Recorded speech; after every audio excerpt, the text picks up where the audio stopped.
নমস্কার বন্ধুরা, আশা করি বন্ধুরা আপনারা সবাই খুব ভালো আছেন। আমিও খুব ভালো আছি। আজকে আপনাদের জন্য সম্পূর্ণ নিরামিষ পেঁয়াজ রসুন ছাড়া পনিরের আলুর তরকারি। দারুণ স্বাদের এই রান্নাটা মমস কিচেনে সবাইকে অনেক অনেক স্বাগত জানাচ্ছি। পুরো ভিডিওটা দেখতে থাকুন। একদম সাধারণ রান্না নিরামিষ দিনের জন্য। ভালো লাগলে চ্যানেলটাকে সাবস্ক্রাইব করার অনুরোধ রইল। একটা লাইক করে অবশ্যই উৎসাহিত করবেন প্লিজ। এখানে দেখুন 1 চামচ বড় চামচে চিরা নিয়ে নিয়েছি আর পনির 250 গ্রাম পনিরের কিউবটা নিয়ে নিলাম। 2টা আলু এইভাবে টুকরো করে কেটে ধুয়ে জল ঝরিয়ে রেখেছি। একটা কড়াইতে সরষের তেল 2 চামচ আর সাদা তেল 2 চামচ দিয়ে গরম করে নিচ্ছি।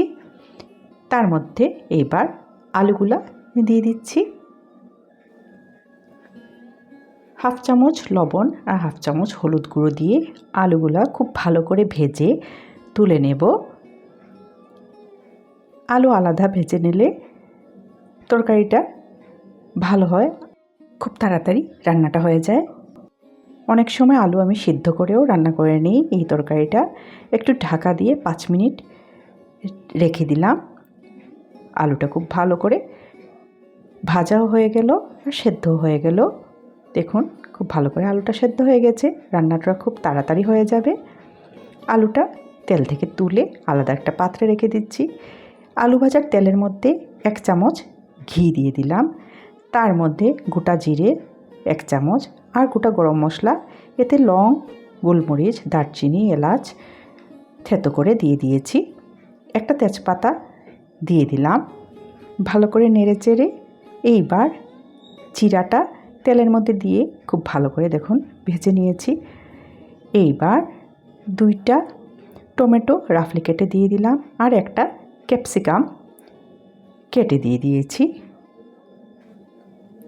এইবার 1 চামচ লবণ, 1 চামচ হলুদ গুঁড়ো, কাশ্মীরি লাল লঙ্কা গুঁড়ো, জিরে গুঁড়ো, ধনে গুঁড়ো আর 1 চিমটি হিং দিয়ে দিয়েছি।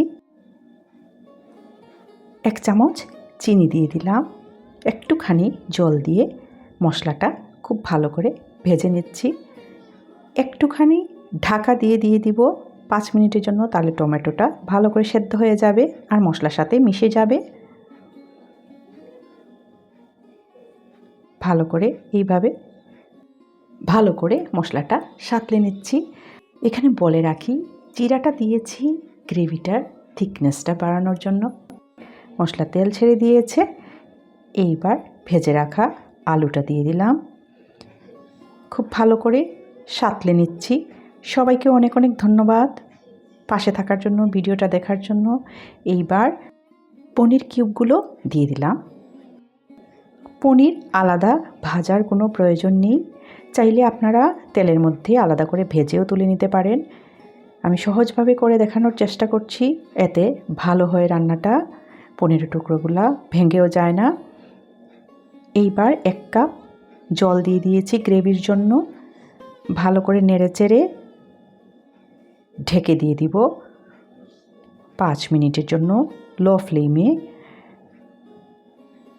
তরকারিটা যাতে ভালো করে বয়েল হয়ে যায় আর পনিরের আলু সব কিছু মিলেমিশে যেতে যায়। কারিটা রেডি হয়ে গেছে। নামাবার আগে হাফ চামচ ঘি অ্যাড করে দিলাম। খুব সহজ রান্না, নিরামিষ দিনে চটপট এই রান্নাটা করে নিলে ভালোই লাগে আর বাচ্চারা তো খুব আনন্দে খায়। দারুণ স্বাদের সাধারণ একটা পনিরের তরকারির রেসিপি আপনাদের সাথে শেয়ার করলাম। আশা করি আপনাদের সবার ভালো লেগেছে। সবাই খুব খুব ভালো থাকবেন, সুস্থ থাকবেন। গরম ভাতের সাথে সার্ভ করে দিচ্ছি। পনিরের অনেক রান্না আমার চ্যানেলে আছে। আরেকটা ভালো রান্না নিয়ে খুব তাড়াতাড়ি আপনাদের সাথে দেখা হবে। আজকের ভিডিওটা এই পর্যন্তই। ধন্যবাদ সবাইকে।